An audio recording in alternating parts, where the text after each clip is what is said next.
नमस्कार, good evening. आपको अगर मेरे चेहरे पर थकान दिख रही है या लग रहा है कि मैं कुछ थका हुआ सा हूँ, तो आपको सही लग रहा है।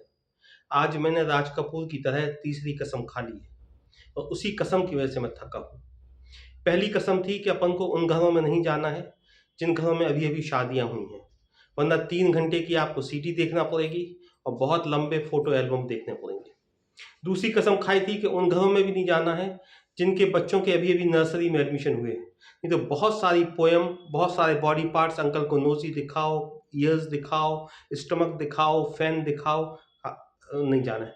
आज मैंने तीसरी कसम खाई है और आप लोग का मैं शुभचिंतक हूँ, तो आप लोग भी ये तीसरी कसम खा लीजिए कि उन घरों में भी नहीं जाना है जिन घरों में पत्नियाँ साहित्यकार हैं, जो लंबी लंबी कहानियाँ लिखती हैं और बहुत लंबी लंबी बहुत सारी कविताएं लिखती हैं। आज संडे था, अच्छा मूड था, तो मेरे एक दोस्त हैं, वो सरकारी अफ़सर हैं। कई दिनों से फ़ोन पर बात हो रही थी कि यार किसी दिन घर पे चाय पीने आओ। तो आज मुझे लगा कि उनकी भी छुट्टी है, मैं भी इत्मीनान से हूँ, तो दिल्ली की एक बहुत अच्छी-सी शाम है, आज गुलाबी-सी ठंड है, चल के चाय पी लेते हैं। मैं पहुँच गया।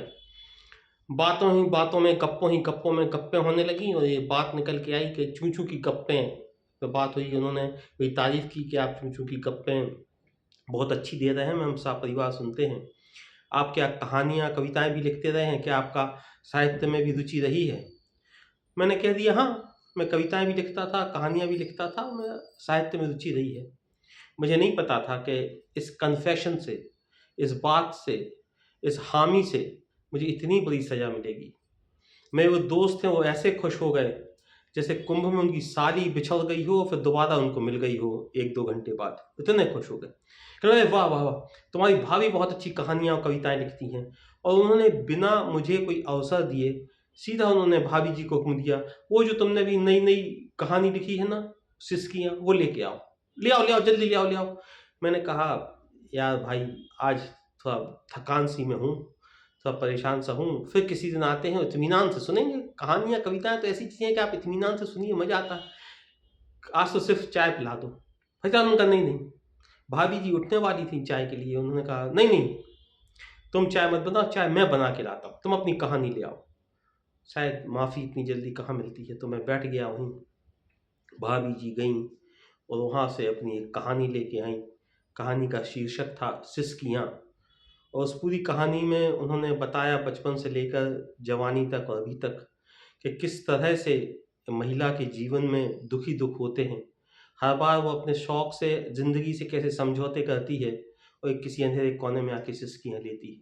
इस तरह से उन्होंने पूरी कहानी सुनाई। उन्होंने बताया कि वे हिंदी में एमए पास हैं हिंदी साहित्य से और कमलेश्वर की कहानियों पर पीएचडी करने वाली थी।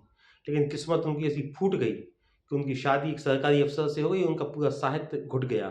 तो वो अपने शौक के लिए या कई क अब तो भाई साहब कहीं-कहीं कहानियाँ छपी भी हैं, कई बार रेडियो स्टेशंस पे भी आती हैं। भाई साहब के मंत्रालय में एक पत्रिका निकलती है, उसमें भी 2-3 बार मेरी कहानियाँ आई हैं। तो अब तो कुछ-कुछ छप रही हैं, लेकिन मैंने ज़्यादातर मेरी छपी नहीं है। तो उन्होंने बताया और फिर वो पूरी 55 मिनट लंबी कहानी जो है, उन्होंने मुझे आराम से रुक-रुक के सुनाई। कई बार भाभी जी बहुत भावुक भी हुईं, रोने भी लगीं।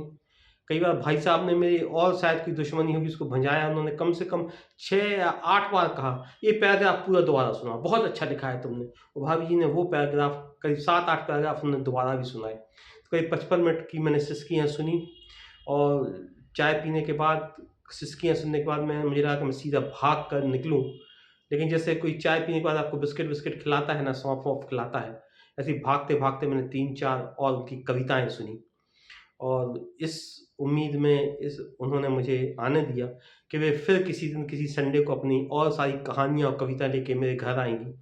तो बात पूरी नहीं होगी, यानी मुझे भी सुनाएँगी, मेरी पत्नी को भी सुनाएँगी।